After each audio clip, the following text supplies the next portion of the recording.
I'm Dr. Nicola Nice, and I am the founder and CEO of Pomp and Whimsy Gin. I am also the founding partner of Think Conservatory, a strategy agency that's been working with big alcohol companies and consumer goods companies for the last 15 years. I'm here to talk to you with two hats on about big data versus deep insights and the way that we run our businesses. My first hat is as a brand owner, where much like you, I do not have the budget to necessarily go out and gather large amounts of data. And the second hat that I'm wearing is as a researcher. So I'm here to show you how you can collect deep insights that will add value to your business and help you make better decisions. So why is big data something that is not necessarily as useful as deeper insights to us as we run our businesses? Of course, data is essential in how we drive our decision making. However, big data is expensive. It's very expensive to go out and collect that data firsthand or to access it from other people who have collected it. It is also data that is open to everyone in theory, meaning that if you do buy big data, who else has bought it and what advantage do you really have over everyone else? And thirdly, by the time certain consumer trends show up in big data, the chances are they've already happened, which means for you who's trying to respond to these trends, you're probably 2 or 3 years behind the curve. So really listening and watching your consumers and developing deep insights through qualitative data that you can collect and analyze yourself is going to give you advantage. So very quickly, what is the difference between qualitative and quantitative data? Well, qualitative data is all about the why. It assumes there are a limited number of opinions on any given topic. How do you make the perfect martini?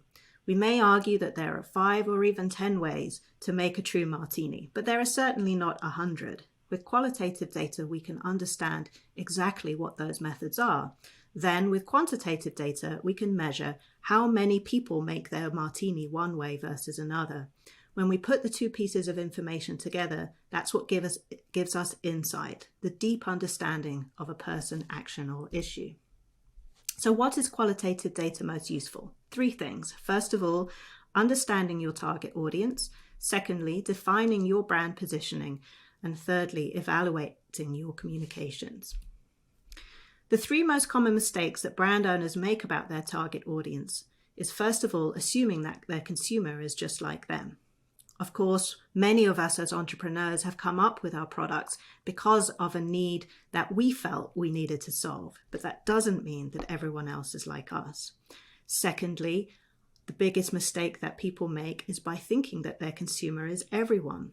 By thinking your consumer is everyone, you are by definition thinking that they are no one. And finally, your consumer is not anyone who likes or interacts with your social media. Social media is a frivolous thing what we can engage and connect with without really making a true deep connection to the person or the brand that is behind the content that we're liking. I always say to other brand owners, can you spot your consumer from 50 paces? Can you walk into a crowded bar, an airport, a train station or a mall and pick out your consumer from everyone else? Do you know who they are in terms of their demographics, their age, gender, life stage, ethnicity? Do you know who they are in terms of their psychographics? What do they think about things? What are their social and cultural values that set them apart from other people? And finally, do you understand fully their behaviors? Is your consumer the type of person who likes to do shots on a Friday night? Or are they more like someone who kicks back with a couple of people with a cocktail at home on the weekends? When it comes to using data to help you understand your brand positioning, there's 2 areas that really matter.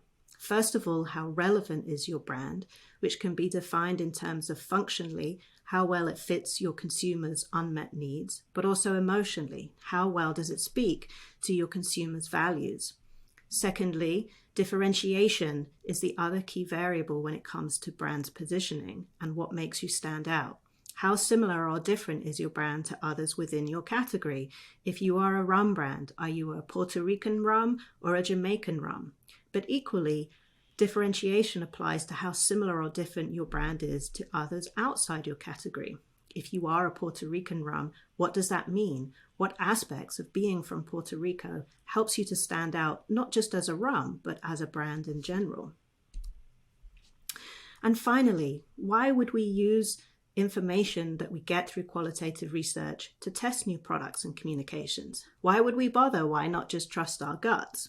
Well, 4 big reasons. First of all, to validate how a particular product or communication fits with how consumers view your brand.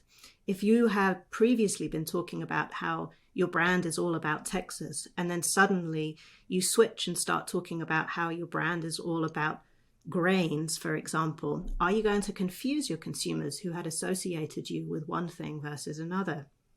Secondly, this data can help you predict whether a consumer is going to really engage with your product or communication, and in turn, whether that is going to drive an action from your consumer, importantly, to go and buy some cases.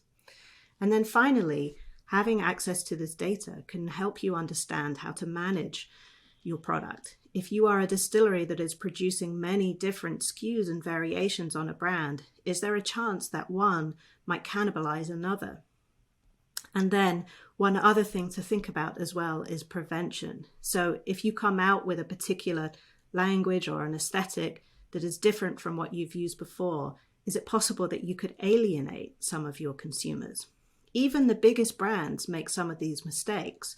They put things out into the market with the best of intentions and receive feedback that is maybe not what they were expecting from the customer.